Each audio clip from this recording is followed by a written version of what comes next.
The honourable member for Richmond Hill. Well, thank you very much, Mr. Speaker. I had this in the House in November to ask the government with regard to the sole source contract for the new fighter jets that the government seems bent on force-feeding Canadians. And obviously these aircraft are, according to what the government is doing, is breaking every Treasury Board guideline. We believe in competition. Competition is what the Treasury Board guidelines clearly indicate. At the Defence Committee, we have had companies come forward and said that we could provide new fighter jets for the Canadian forces. We strongly believe in new jets for the Canadian forces. No one is arguing that. There has been some talk in government circles that the Liberals want to rip up the contract. Well, there's no contract to rip up. The Auditor General said the purchase of the F-35s at the moment could be, in fact, a risky business.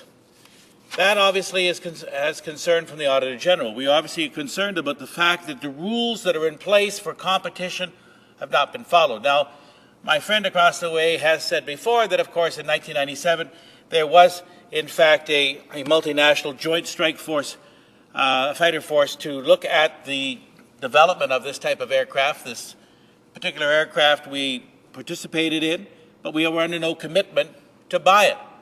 Now, we want to get the best value for the taxpayer. When people are looking at rising food costs, rent costs, mortgages, and we want to borrow, it would appear, about $9 billion plus, maybe up to $16, maybe $20 billion for something which, in fact, is not, in our view, appropriate at this time. Now, the government has already put us into a $56 billion hole. This government seems to be able to announce these things, talk about spending money. I find it insulting to the taxpayer to suggest somehow that this is the only way to go because we know best. Mr. Speaker, this is utter nonsense. The reality is that we want the best plane for the dollar, but this is not necessarily the way to go.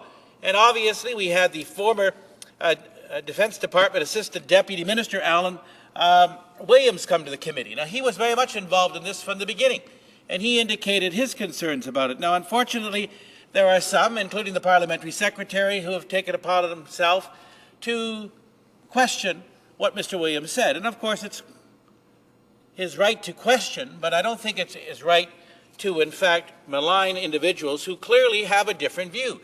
Our view is not that we shouldn't get new fighter jets. Our view is that there has to be an open, fair competition as per the Treasury Board guidelines. Mr. Speaker, if we don't do it on this, what else are we not going to do it on?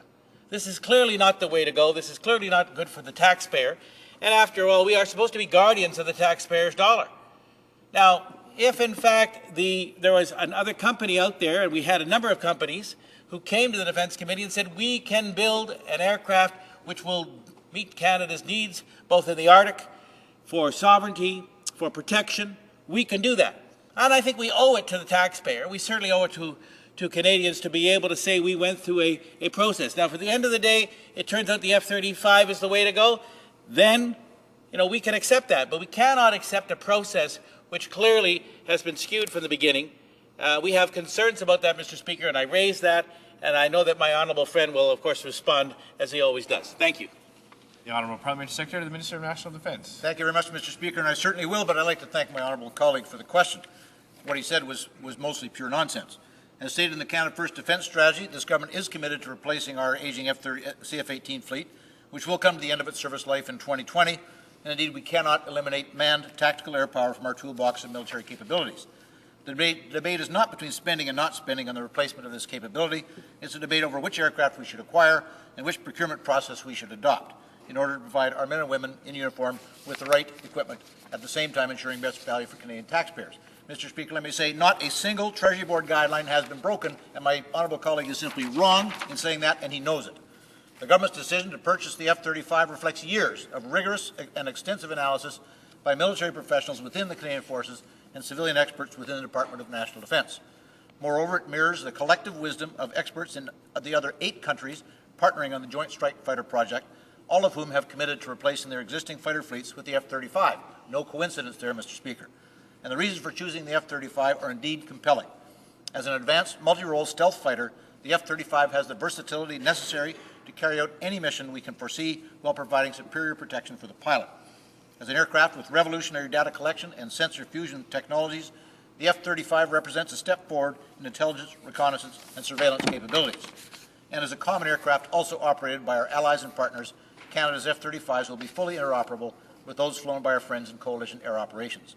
In fact, of the several aircraft models examined by our experts, only the F-35 satisfied all of the mandatory criteria contained in the Canadian Forces Statement of Operational Requirements for the next generation fighter capability. Given this stark truth, where is the logic in calling for a competition when there are no viable competitors to the F-35 and when we already know which aircraft will win? Such a competition would rightfully be considered an expensive sham and a waste of taxpayer money. On the issue of cost to taxpayers, those who call for competition as a means to save money are ironically actually advocating a procurement policy that would end up costing us more than the direct method we have selected for the purchase of Canada's F-35s. As a member of the Joint Strike Fighter Partnership and a signatory to the Production, Sustainment and Follow-on Development Memorandum of Understanding of 2006, Canada has the option to purchase F-35s under very favorable terms. Purchases made through the MOU are exempt from the foreign military sales fees and research and development recovery charges that are levied on purchases by non-partner nations. On Canada's purchase of 65 fighters, these exemptions amount to a savings of between $850 and $900 million. Every one of the signatories to the MOU agreed, however, that they would not apply industrial regional benefit policies to the purchase of the F-35 made through the MOU. Therefore, if we were to hold a competition and insist on guaranteed IRBs, we would not be able to buy aircraft through the MOU, which is the most cost-effective procurement method. And as the only aircraft that meets all of our mandatory requirements, we know that the F-35 would indeed win that competition. Therefore, the only effect of going through the motions of holding a competition, whose result we already know, is the purchase of the F-35 at a cost of nearly $1 billion extra taxpayer dollars. With years of rigorous analysis by experts in Canada and 8 other countries confirming the soundness of our decision to purchase the F-35, and Mr. Speaker, let's add Israel to that list of countries, and they don't mess around when they buy military equipment.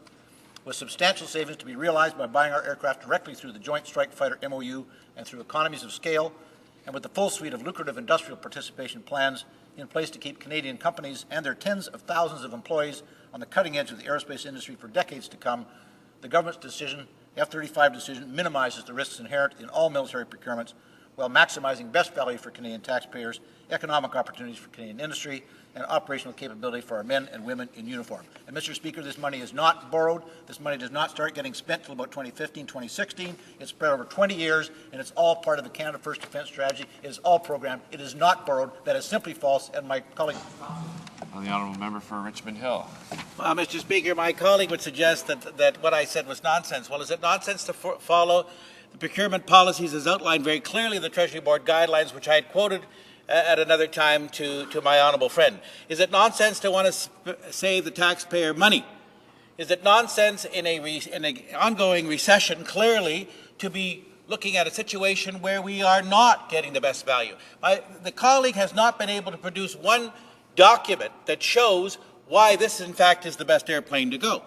It is not nonsense to say we should have a competition because that is the cornerstone of what governments do in this country. They look for the best aircraft in this case, not sole source competition.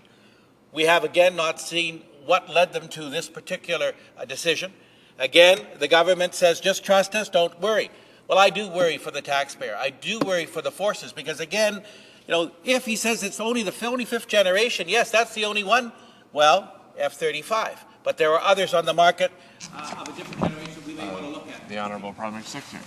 Well, Mr. Speaker, I'll tell you what is nonsense. It's nonsense to pretend that you're doing something for altruistic reasons to get the men and women of the Canadian Forces the equipment they need at the best price for Canadian taxpayers and with the best value for Canadian industry. It's absolute nonsense to do that for purely partisan political reasons and to mislead the Canadian public on when money is being spent and what work has gone into determining that this is the correct answer. He has heard from the members of the Canadian Forces, from members of the Department of National Defence. They've laid out all the evidence that says why this airplane is the only one that will meet the requirement. They just don't want to hear it because it doesn't fit their political agenda. Mr. Speaker, anybody who comes before the committee, of course, is going to say, we've got an airplane that will meet the requirements. That's why we've had people for the last almost 10 years looking at this, Mr. Speaker, as have 9 other countries, including Israel. They've all come to the same conclusion. It's the F-35. That is not a coincidence, Mr. Speaker.